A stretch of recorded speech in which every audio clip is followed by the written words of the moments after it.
पौथेर पांचाली भाग 10। अभी तक आपने सुना कैसे अपू कभी गांव के बाहर नहीं गया था और अब जब उसे मौका मिला तो उसके उत्साह का पारावार नहीं था। बहुत पहले रानी गाय का बछड़ा खोजते समय दुर्गा के साथ मैदान में रेल की पटरी तक के लिए दौड़ लगाई थी। वहां तक तो नहीं पहुंचे, लेकिन निर्बाध मुक्ति का एहसास हुआ था उस दिन। आज पिता के साथ निकला था तो वही रेल की पटरी देखने को मिली। कितने सवाल थे उसके बाल मन में, लेकिन जवाब नहीं था एक का भी। रेलगाड़ी भी देखने को नहीं मिली। आंसू भरी आंखों से पिता के पीछे पीछे चलते गए और अंत में पहुंचे आमडूबा गांव। 8 साल के अपू के सामने मैदान के उस पार के दूर देश ने अपने रहस्य का घूंघट जैसे खोल दिया। कितनी अचरज भरी दुनिया देख रहा था अपू इतने कम समय में। आखिर लक्ष्मण महाजन के यहाँ पहुंचे। पिता के साथ उनके यहाँ रुका। उस घर की बहू ने उस पर मधुर ममता जैसे उंडेल दी। वहां मोहन भोग खाकर अपू को बहुत सारे भाव आ रहे थे, माँ को लेकर, दीदी को लेकर। एक दिन मोहल्ले की एक लड़की अमला ने उसे चोट लगने पर सहारा क्या दिया कि अपू के मन में उसके प्रति स्नेह का संचार हो गया। अगले दिन वह नहीं मिली तो निराश हो गया और उसके अगले दिन आई तो अपनी नाराजगी भी जाहिर कर दी। उसके खिलौने देखकर उसे दुर्गा दीदी के प्रति करुणा और सहानुभूति जगी, क्योंकि उसके पास ऐसे कोई भी खिलौने नहीं थे। ऐसे ही वहां परोसे गए खाने में इतनी चीजें देखकर वह आश्चर्यचकित रह गया। अगले दिन खेल में अमला के साथ गुइयां बंदी की तो आधे खेल के बाद वह बीशु के साथ गुइयां बन गई। अपू दुखी हुआ। ठेस लगी तो बिना बात किए 2 दिन बाद वापस अपने घर आ गया। अगले कितने ही दिनों तक अपू अपने सैर सपाटे की कहानियां कहता रहा। दुर्गा भी रेल की पटरी का वर्णन सुनकर मुग्ध हो गई थी। अब आगे।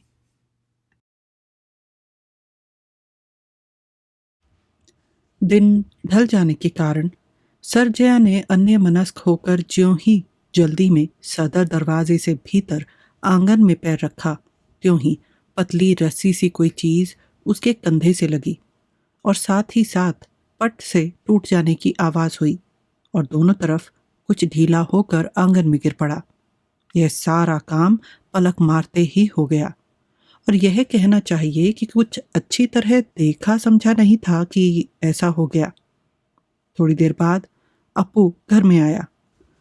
दरवाजा पार कर उसने ज्यों ही आंगन में पैर रखा त्यों ही ठिठक कर खड़ा हो गया।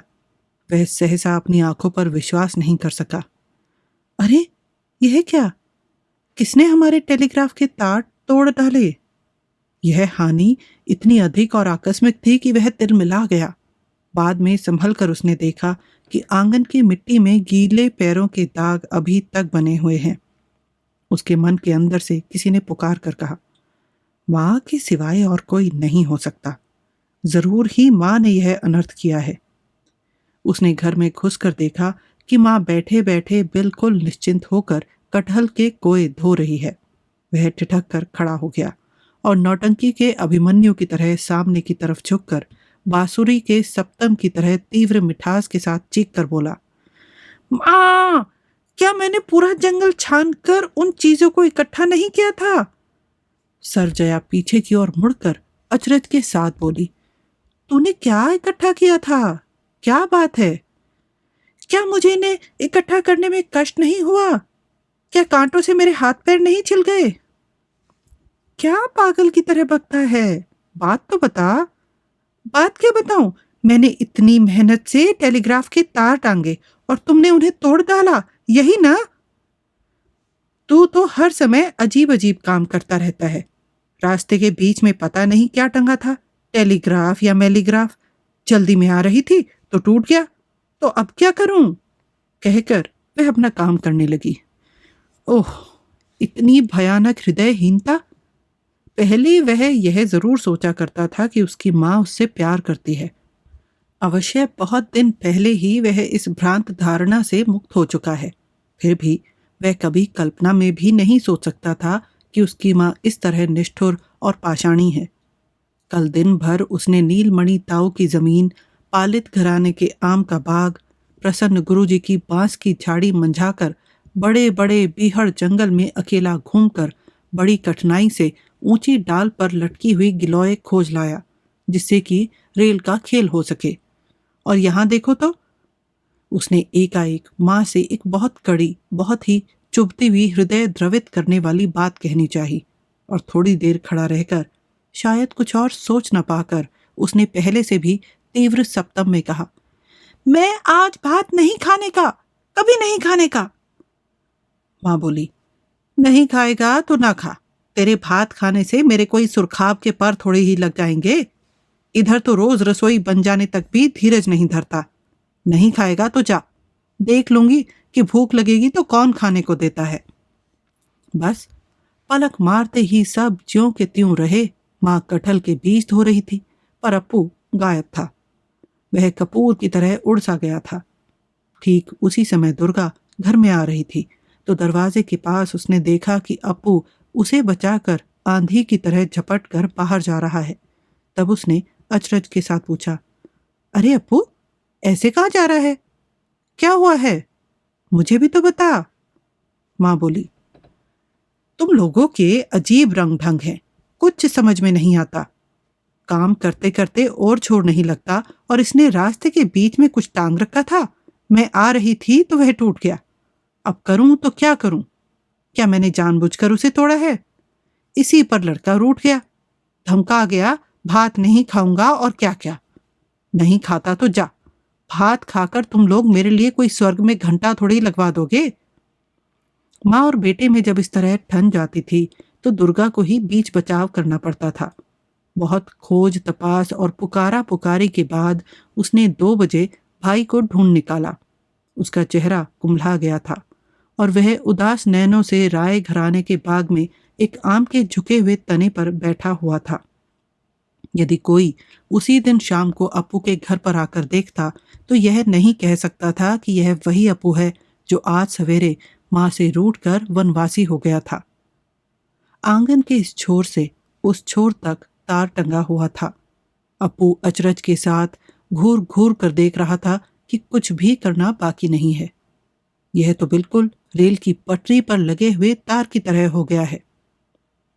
उसने सत्तू के घर पर जाकर कहा, सत्तू भैया, मैंने आंगन में टेलीग्राफ के तार टांगे हैं, आओ रेल रेल खेलेंगे। किसने तार टांग दिए? मैंने खुद टांगे, दीदी ने लताओं के टुकड़े ला दिए थे। सत्तू बोला, तू जाकर खेल, मैं अभी आ नहीं सकूंगा। अप्पू ने मन ही मन समझ लिया कि बड़े लड़कों को बुलाकर खेल सफल करना उसके वश का नहीं है। भला कौन उसकी बात सुनने लगा। फिर भी वह सत्तू के पास एक बार और गया। निराश चेहरे से दालान के कोने से लगकर उसने सहमते हुए कहा, चलो ना सत्तू भैया, चलोगे नहीं? तुम, मैं और दीदी, यह 3 जने मिलकर खेलेंगे। बाद में उसने समझा कि इतने से शायद सत्तू प्रलुब्ध ना हो, इसलिए उसने कहा, मैंने टिकट बनाने के लिए बड़े जंगली नींबू के पत्ते बटोर रखे हैं। फिर और भी स्पष्ट करता हुआ बोला, ढेर से हैं, समझे ना? पर सत्तू फिर भी आने से इनकार करता रहा। अप्पू बाहर बहुत झिंपू था, इसलिए उसने और कुछ नहीं कहा और घर लौट आया। दुख के मारे उसकी आंखों में आंसू आ रहे थे। निहौरे करने पर भी सत्तू भैया आए नहीं। अगले दिन वह और उसकी दीदी दोनों मिलकर ईंट से एक दुकान बनाकर चीजों की तलाश में निकल पड़े। दुर्गा को जंगली चीजों का पता बहुत ज्यादा है। दोनों मिलकर जंगली शरीफे के पत्तों का पान, एक जंगली फल का आलू, राधा लता के फूल की मछली, कुंदरों का परवल, चिचड़ फली की लोबिया, मिट्टी के ढेले की नमक की डली और जाने क्या क्या जुटाकर दुकान सजाने में बड़ी देर कर दी। अप्पू ने कहा, दीदी, चीनी काहे से बनाओगी? दुर्गा बोली, बांस की झाड़ी के रास्ते के किनारे से उस टीले में बढ़िया बालू है जिसे माँ चावल भूंजने के लिए लाती है। चल वही बालू ले आए, बिल्कुल चमचमाता हुआ है, मानो चीनी ही हो।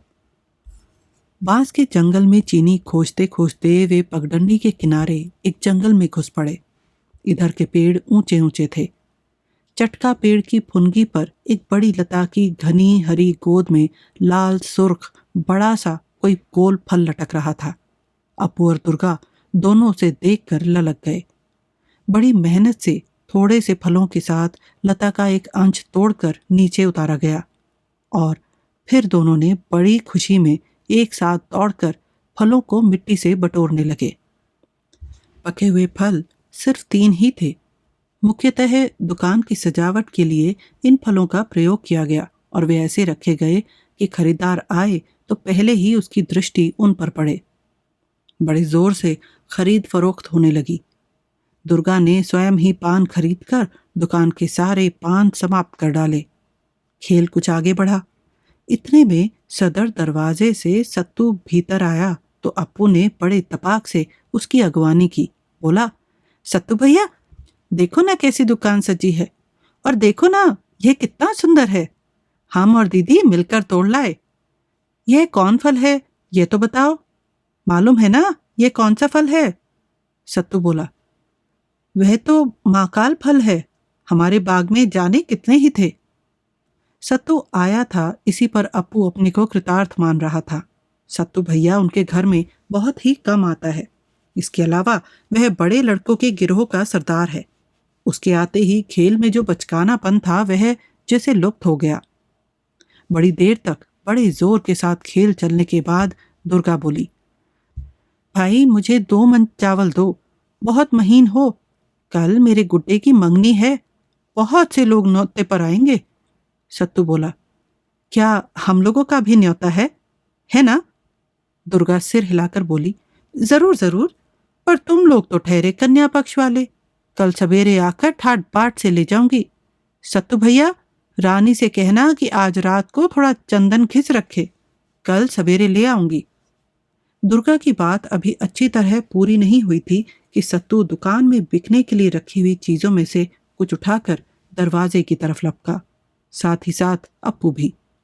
अरे दीदी, लेकर भाग गया, कहते हुए अपनी तीव्र मधुर आवाज में चिल्लाते चिल्लाते उसके पीछे पीछे भागा। हैरान दुर्गा अभी अच्छी तरह मामले को समझ नहीं पाई थी कि सत्तू और अप्पू दौड़कर दरवाजे के बाहर चले गए। साथ ही साथ दुर्गा की दृष्टि दुकान की ओर गई तो उसने देखा कि उन 3 पके महाकाल फलों में एक भी नहीं है। दुर्गा भी एक छलांग में दरवाजे के पास पहुंची तो उसने देखा सत्तू जंगली शरीफा के रास्ते में आगे आगे दौड़ रहा है और अप्पू उससे कुछ पीछे दौड़ रहा है। सत्तू की उम्र अप्पू से 3-4 वर्ष अधिक थी। इसके अलावा वह अप्पू की तरह इकहरे बदन का लकड़ी नुमा लड़का नहीं है। उसके हाथ पैर तगड़े और मजबूत हैं, इसीलिए दौड़ में अप्पू किसी तरह भी उसको पा नहीं सकता था। फिर भी उसे लगभग पकड़ ही लिया है। इसका एकमात्र कारण यह है कि सत्तू दूसरे की चीज लेकर भाग रहा था और अप्पू मानो जान बचाने के लिए दौड़ रहा था। अचानक दुर्गा ने देखा कि सत्तू दौड़ते दौड़ते एक बार जैसे झुका और फिर पीछे की ओर देखा। साथ ही साथ अप्पू एकाएक ठिठक कर खड़ा हो गया। बस इतने ही में सत्तू आंख से ओझल होकर चालता पेड़ की ओर चला गया था। दुर्गा दौड़कर अप्पू के पास पहुंची तो देखा अप्पू आंखें बंद कर सामने की ओर झुककर दोनों हाथों से आंखों को मल रहा है। दुर्गा बोली, अप्पू क्या हुआ? अप्पू अच्छी तरह आंखें बिना खोले ही उन्हें मलते मलते दर्द भरे लहजे में बोला, सत्तू भैया ने आंख में धूल डाली है, मुझे कुछ भी नहीं सूझ रहा है। दुर्गा ने फौरन ही अप्पू का हाथ खींचते हुए कहा, देखूं देखूं क्या हुआ, उस तरह आंख न मल। अप्पू ने अपने हाथ छुड़ाकर फौरन ही आंखों की ओर ले जाते हुए व्याकुल होकर कहा, दीदी दीदी, आंख में बहुत दर्द हो रहा है, मैं काना हो गया। देखने तो दे, उस तरह आंखें न मल, हाथ हटा ले, कहकर उसने अपने आंचल को मुट्ठी में लेकर उसमें मुंह की भाप लगाई और उससे भाई की आंखें सेकने लगी। कुछ देर ऐसा करते ही अप्पू आंख खोल कर देख पाया। दुर्गा ने भाई की आंख के ऊपरी पर्दे को उठाकर उससे कई बार फूंक मारी और बोली, अब अच्छी तरह सूझ रहा है ना? अच्छा तू घर जा, मैं उसके घर जाकर उसकी माँ और दादी से सारी बात कहती हूँ, रानी को भी कहूंगी। अच्छा शरारती लड़का मिला, तू जा, मैं अभी लौट रही हूँ। परानी के घर के पीछे वाले दरवाजे तक जाकर दुर्गा ने भीतर जाने की हिम्मत नहीं की। वह संजली मालकिन से डरती थी। थोड़ी देर तक दरवाजे के पास खड़े होकर बगलें झाँक कर लौट गई। वह सदर दरवाजे से अपने घर पहुंची तो देखा कि अप्पू दरवाजे के बाएं किवाड़ को जरा सामने ढकेल कर उसी की आड़ में खड़े होकर चुपचाप रो रहा है। वह उन लड़कों में नहीं था जो आसानी से रो देते हैं। नाराज होता है, रूठता है, पर रोता नहीं। दुर्गा समझ गई कि उसे बहुत ही ठेस लगी है। उतनी साध के फल जाते रहे। इसके अलावा आंखों में धूल डालकर अपमान किया। उससे अप्पू का रोना सहा नहीं जाता। भीतर जैसे कोई नोचने लगता है। उसने जाकर भाई के हाथ पकड़े, फिर तसल्ली देते हुए कहा, अप्पू रो मत, चल तुझे मैं अपनी वे कौड़ियां देती हूं। आ, क्या आंखों में कुछ दर्द बढ़ रहा है? देखूं, क्या तूने कपड़ा फाड़ डाला? खाने पीने के बाद दोपहर के समय अप्पू कहीं बाहर नहीं जाता, घर ही में बना रहता है। बहुत दिनों का घिसा पिटा पुराना मकान है। घर का सामान, लकड़ी की संदूक भी पुरानी, भूरे रंग का पुराने ढंग का बेंत का बक्स है। कौड़ियों की अर्गनी है और छोटी छोटी चौकियों से कमरा भरा हुआ है। कई बक्स ऐसे थे जिनको अप्पू ने कभी खुलते नहीं देखा। ताखे पर ऐसी ऐसी हंडियां और कलसे थे जिनमें क्या रखा है इस संबंध में अप्पू को कुछ नहीं पता था। कुल मिलाकर कमरे से पुरानी चीजों की एक सोंधी सोंधी गंध आती है।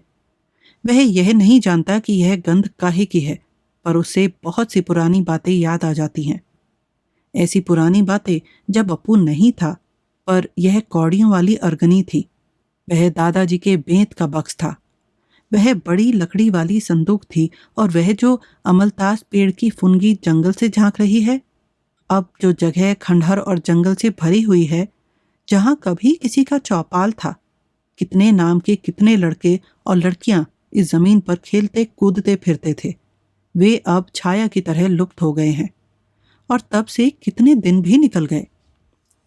वह जब घर पर अकेला रहता है, माँ घाट पर जाती है, तब उसके मन में कई बार यह लहर उठती है कि वह उस संदूक और बक्स को दिन दहाड़े खोलकर उनकी जांच करे और देखे कि उनमें कौन से अद्भुत रहस्य छिपे पड़े हैं। कमरे के सबसे ऊंचे ताखे पर लकड़ी के बड़े कठौते में ताड़ के पत्तों पर लिखी जो पोथियां और पुस्तकें आदि हैं, उनके संबंध में उसने पिताजी से यह मालूम किया था कि वे उसके दादा रामचंद्र तर्कालंकार की हैं। उसके मन में बड़ी इच्छा होती है कि वह उन्हें अपने हाथ में पावे और नीचे उतार कर उन्हें उलट पलट कर देखे। किसी किसी दिन वह जंगल की ओर खुलने वाली खिड़की के पास बैठकर दोपहर के समय काशीदास का महाभारत पढ़ता है। अब वह अच्छी तरह पढ़ लेता है। अब पहले की तरह दूसरों से सुनना नहीं पड़ता। वह स्वयं ही पढ़ता है और महाभारत अच्छी तरह समझता भी है। वह पढ़ने लिखने में बड़ा तेज है। उसका पिता उसे जब जब गांगुली जी के चौपाल में जुटने वाले बड़े बूढ़ों में ले जाता है और फिर हाथ में रामायण या पांचाली देकर कहता है, बेटा पढ़ो तो, इन्हें जरा सुनाओ। बड़े बूढ़े सुनकर तारीफ के पुल बांधते हैं। दीनानाथ चैटर्जी कहते हैं, और मेरे पोते को देखो, तुम्हारे मुन्ने की उम्र का होगा, दो दो पहली किताबें फाड़ डाली। सुनने पर विश्वास नहीं करोगे, अभी तक अच्छी तरह हरफ नहीं पहचान पाया, बाप पर ही गया है। जब तक मैं जिंदा हूं तब तक मजे कर ले, मेरी आंख मूंदते ही हल पकड़ना पड़ेगा। सुनकर हरिहर को अपने पुत्र पर बड़ा गर्व होता है। मन ही मन कहता है, तुम लोगों को विद्या आए तो कैसे आए, जिंदगी भर तो सूद खाते रहे। गरीब हूं तो क्या, पंडितों का वंश है। पिताजी ने व्यर्थ ही ताड़ पत्ते की पोथियां नहीं रंग डाली। वे खानदान की एक लीक चलाए, वह कहाँ जाएगी। उनके घर के उस जंगले से कुछ हाथों की दूरी पर मकान की दीवार है और दीवार के उस पार, बल्कि उससे लगकर ही झाड़ जंकाड़ों का तांता शुरू हुआ। जंगले से भाट सेवड़ पेड़ के ऊपरी हिस्से नील समुद्र की तरंगों की तरह दिखाई पड़ते हैं। कितनी ही तरह की लताएं पेड़ों से लटक रही हैं। जहां बांस की प्राचीन झाड़ी की फुनगियां उम्र के बोझ से अमलतास तथा जंगली चालता पेड़ों पर झुक गई हैं, उसके नीचे की काली मिट्टी पर खंजन नाचते रहते हैं। बड़े पेड़ों के नीचे हल्दी, जंगली अरबी तथा जिमीकंद के बहुत हरे पौधे आपस में ठेलम ठेला करके सूर्य किरण की तरफ मुंह करने की जी तोड़ चेष्टा करते रहते हैं। इस जीवन संग्राम में जो पौधे अपने गर्वित पड़ोसियों से मुकाबले में असफल रहे हैं, उनके पत्ते पीले और उनके डंठल कमजोर हो गए हैं। इन कमजोर अधमरे पौधों की दृष्टि के सामने ही शरद ऋतु के अंतिम भाग की भरपूर चिलचिलाती धूप पड़ रही है और झाड़ झंकड़ों के फूलों की आकुल भीगी सुगंध से भरी हुई पृथ्वी अपने सारे सौंदर्य के रहस्य और विपुलता को लेकर धीरे धीरे बदलती जा रही है। उनके घर के किनारे से ही जंगल शुरू होता है और उधर ही कोठी वाला मैदान है। इस जंगल का सिलसिला दूसरी तरफ नदी के किनारे तक चला गया है। अप्पू को यह जंगल अनंत मालूम होता है। वह अपनी दीदी के साथ इस जंगल की दूर दूर तक सैर कर चुका है, पर जंगल का और छोर कभी दिखाई नहीं पड़ा। बस इसी तरह तीर्थराज पेड़ के नीचे से चलने का रास्ता है और जंगली चालता जिनमें फूलों के गुच्छे लगे हैं, मोटी मोटी गिलोय तलाओं से जकड़े हुए हैं। भीतर वाला रास्ता एक आम के बाग में जाकर समाप्त होता है।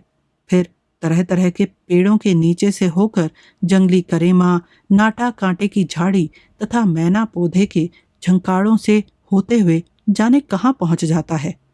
जंगली तोरई की लता कहीं बहुत ऊंचाई पर लटकती है तो कहीं प्राचीन शिरीष पेड़ के सेवार लगी डाल पर झंकार देखने में आते हैं। इस जंगल ने अपनी श्यामलता का नवीन स्पर्श उसके और उसकी दीदी के मन पर फेर दिया था। जब से वह पैदा हुआ तब से यह जंगल उसके लिए सुपरिचित है। हर पल और हर घड़ी इसी जंगल के कारण उनके प्यासे हृदय कितने ही विचित्र और अपूर्व रस से भर जाते थे।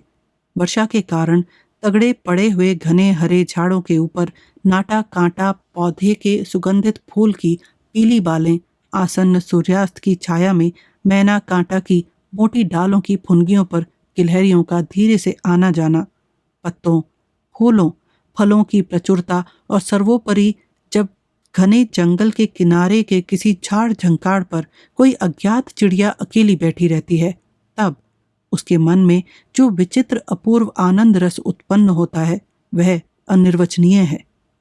वह मानो स्वप्न है, माया है। चारों दिशाओं में चिड़िया चहचहाती हैं, फूलों की धीमी धीमी वर्षा होती रहती है, सूर्यास्त बेला की किरणें और भी घनी छाया वाली हो जाती हैं। इसी जंगल में कहीं पर एक सूखा हुआ पुराना पोखर है, उसके किनारे पर टूटा हुआ मंदिर है। कभी वहां की विशालाक्षी देवी उसी प्रकार से ग्राम देवता थी जिस प्रकार से आजकल पंचानंद ग्राम देवता हैं। वे गांव के मजुमदार पुराने के द्वारा प्रतिष्ठित देवी थी।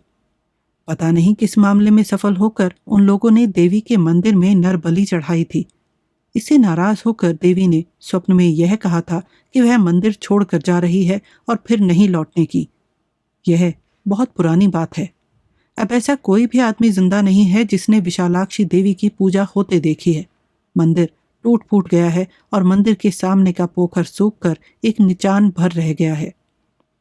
चारों तरफ झाड़ जंकाड़ उगाए हैं और इधर मजुमदार खानदान में भी नाम लेवा पानी देवा कोई नहीं रहा। गांव का स्वरूप चक्रवर्ती बहुत दिन पहले किसी और गांव से न्योता जीम कर लौट रहा था। उन्होंने संध्या के समय नदी के घाट पर उतर कर देखा कि रास्ते के किनारे एक सुंदरी षोडशी खड़ी है। यह जगह बस्ती से दूर थी, संध्या पार हो चुकी थी, कहीं कोई नहीं था। ऐसे समय सुनसान जंगल के किनारे इस कम उम्र सुंदरी को देखकर स्वरूप चक्रवर्ती को बड़ा आश्चर्य हुआ, पर अभी वह कुछ कह नहीं पाया था कि उस कन्या ने कुछ गर्वित पर मीठे लहजे में कहा, मैं इस गांव की विशालाक्षी देवी हूँ। गांव में जल्दी ही हैजे की महामारी फैलेगी। कह देना चतुर्दशी की रात में पंचानंद तला में 108 पेठों की बलि देकर काली पूजा की जाए। बात खत्म भी नहीं हो पाई थी कि स्तंभित स्वरूप चक्रवर्ती की आंखों के सामने वह कन्या चारों तरफ घिरे हुए कुहासे में विलीन हो गई।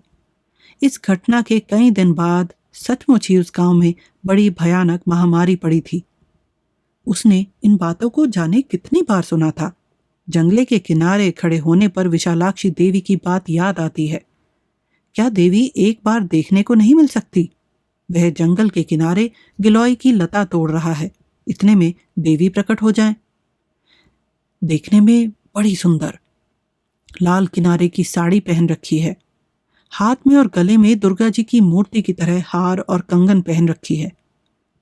तुम कौन हो? मैं अपू हूं।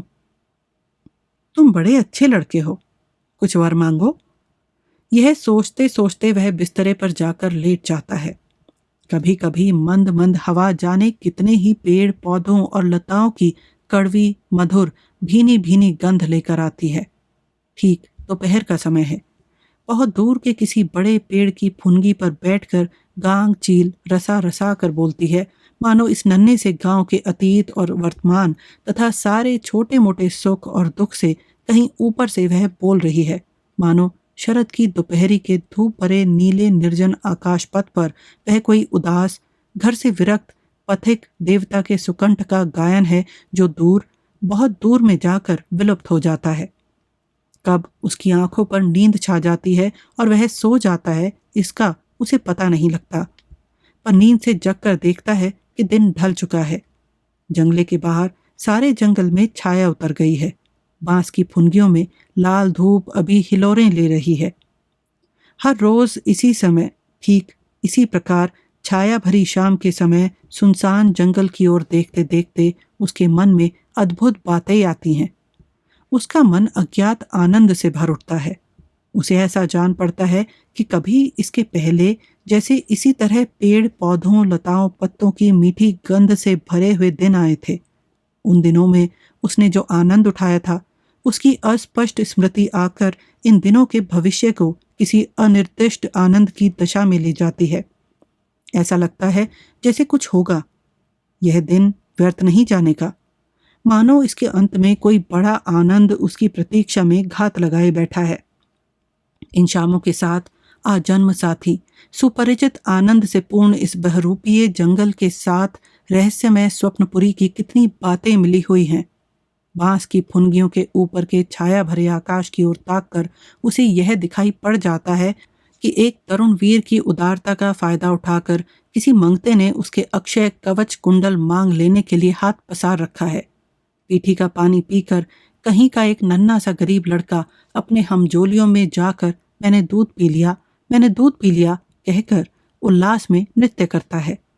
और किसी के उजड़े घर के सामने जो बेल का पेड़ है, उसके नीचे ही शरशैया पर लेटे हुए बूढ़े वीर भीष्म के मुमूर्षु होंठों पर तीखे बाणों से पृथ्वी फोड़कर अर्जुन ने भोगवती की धारा की सृष्टि की थी।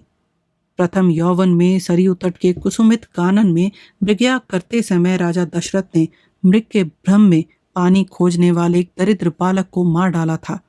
वह घटना मानो रानी दीदी के बाग के बड़े से जामुन के नीचे जो निचान है, उसी में घटित हुई थी।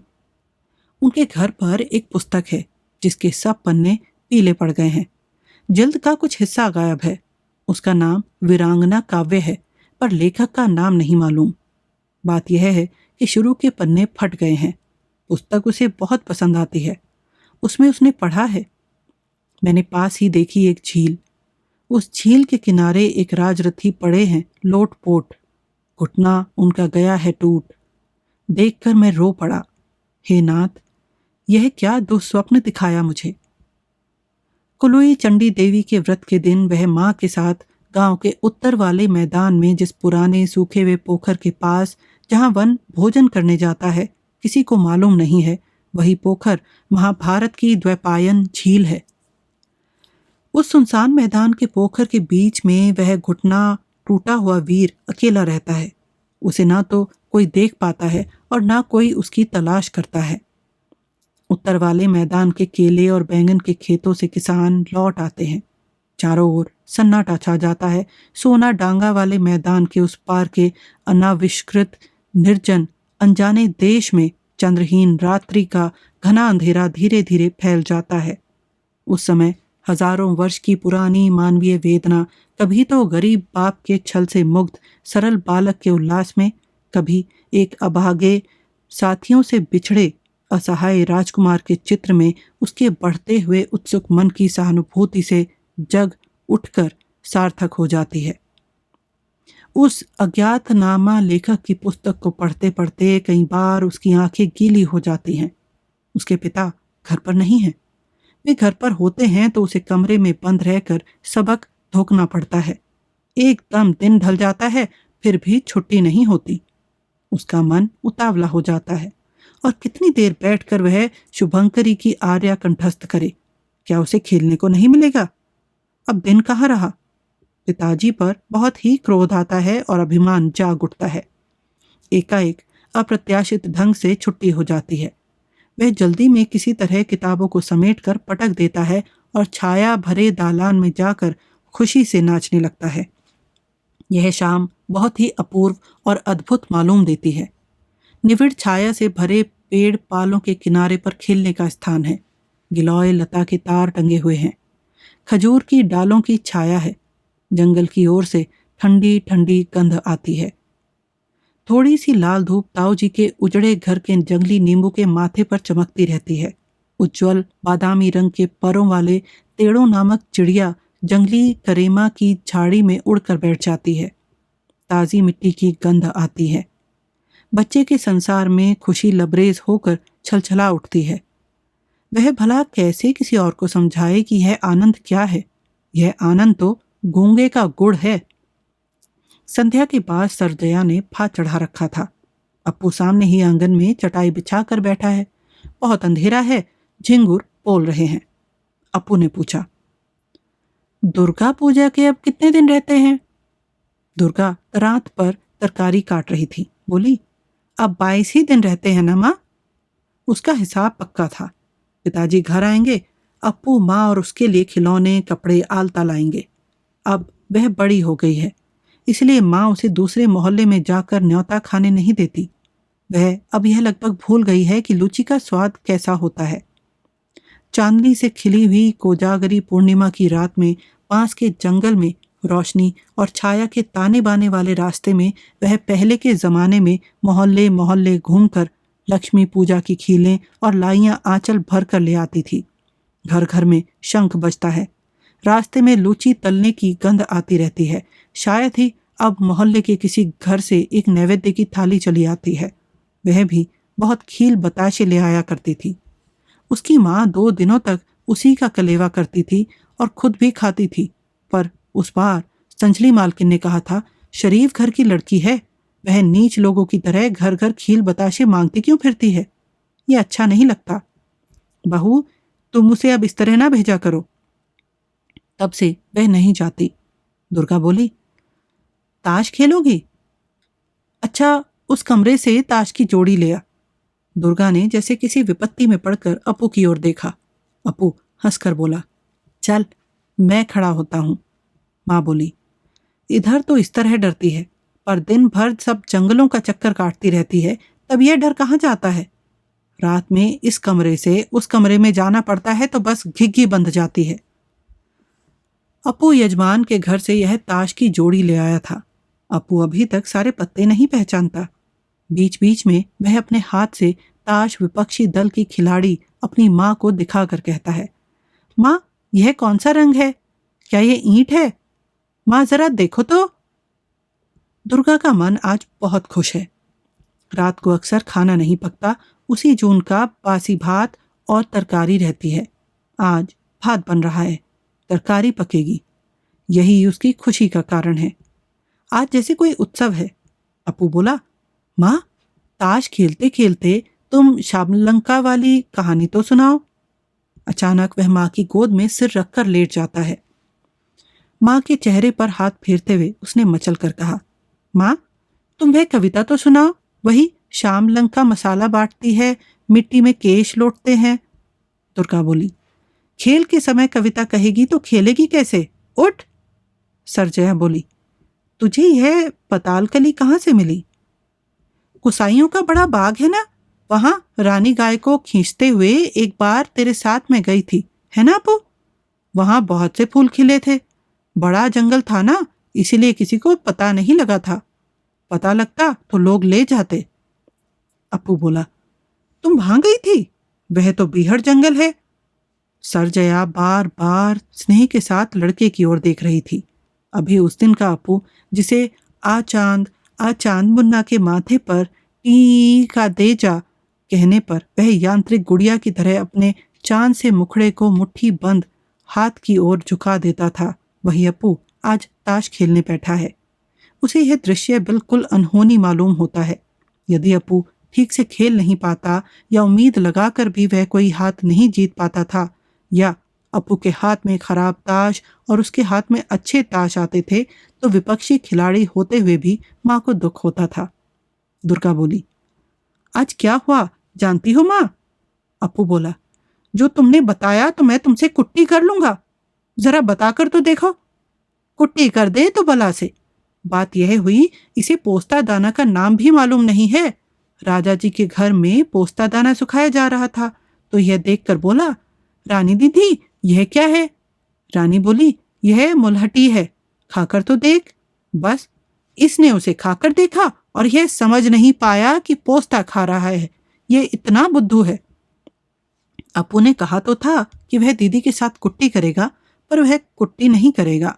उस दिन जब सत्तू भैया उसके पके माकाल फलों को लेकर भाग गया था, तब उसी दिन संध्या समय दीदी न जाने कहाँ से अपने आंचल में बांधकर बहुत सारे माकाल फल ले आई थी। बोली, सवेरे तो इन्हीं पर रोया था ना? उस समय उसे बहुत खुशी हुई थी, सचमुच बहुत खुशी हुई थी। यह खुशी उसे उन फलों से प्राप्त हुई थी या दीदी के उद्भासित चेहरे, विशेषकर बड़ी बड़ी ममता भरी स्निग्ध हंसी से प्राप्त हुई थी, यह बात वह नहीं जानता। अप्पू, छक्के का खेल है, समझ बूझ कर खेलना। दुर्गा बड़ी खुशी के साथ अपनी ताश उठाकर लगाने लगी। दीदी, यह किस फूल की महक है? माँ बोली, ताऊ जी के मकान के पीछे सप्तपर्ण पेड़ है, ये उसी के फूल की महक है। अप्पू और दुर्गा दोनों ने आग्रह के साथ पूछा, माँ, उस पेड़ के नीचे एक बार शेर आया था ना? पर माँ जल्दी से ताश डालकर बोली, ओह, चावल नीचे से लग गया, उसकी बू आ रही है, भात उतार कर फिर बताती हूँ। खाते समय दुर्गा बोली, पाताल कली की तरकारी अच्छी बनी है ना माँ? उसका चेहरा स्वर्गीय तृप्ति से भर गया। साथ ही साथ अप्पू ने कहा, वाह, यह तो खाने में गोश्त की तरह है ना दीदी? एक जगह बहुत सी पाताल कली लगी हैं, पर मैंने सोचा यह कुकुरमुत्ता है, इसलिए मैंने उसे नहीं उठाया। दोनों की प्रशंसा सुनकर सर्वजया का हृदय गर्व और तृप्ति से भर गया। फिर भी जरूरत के लायक मसाला और बाकी चीजें मिलती नहीं। लोग भोजों के मौके पर पकाने के लिए संजली मालकिन को बुलाते हैं। एक बार उसे तो पुकारें तो वह दिखा दे कि रसोई किसे कहते हैं, संजली मालकिन को। हाँ, नहीं तो। सर्वजया बोली, दुर्गा, अप्पू का हाथ धुला दे।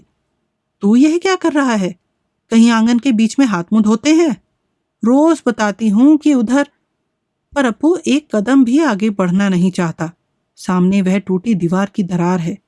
पास के जंगल में अंधेरा है। झाड़ झंकाड़ों का अंधेरा तुरई के बीजे की तरह काला है।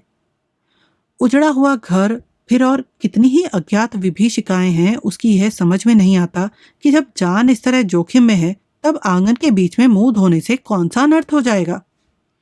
इसके बाद सब लोग सो गए।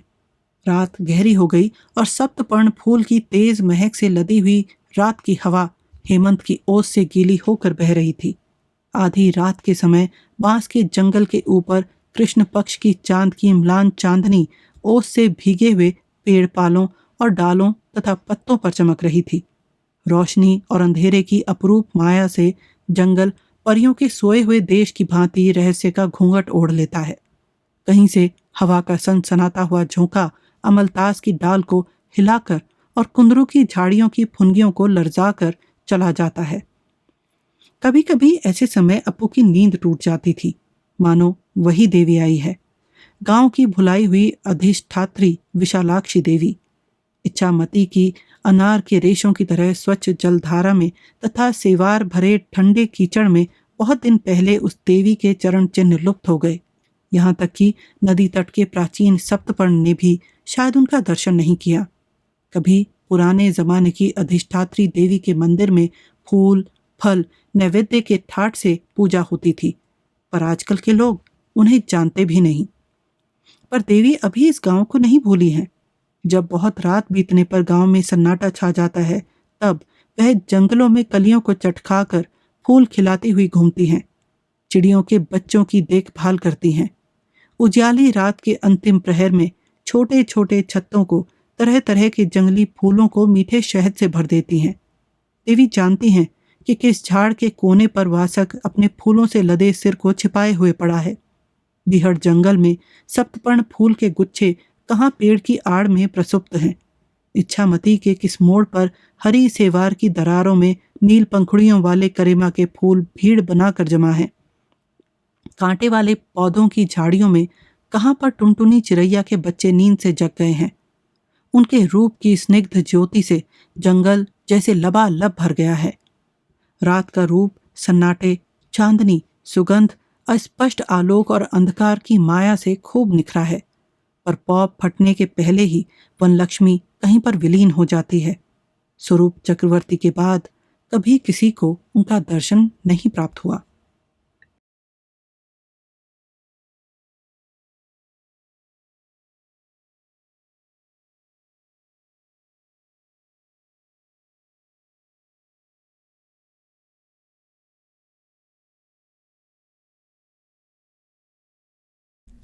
हमारे साथ बने रहने के लिए धन्यवाद।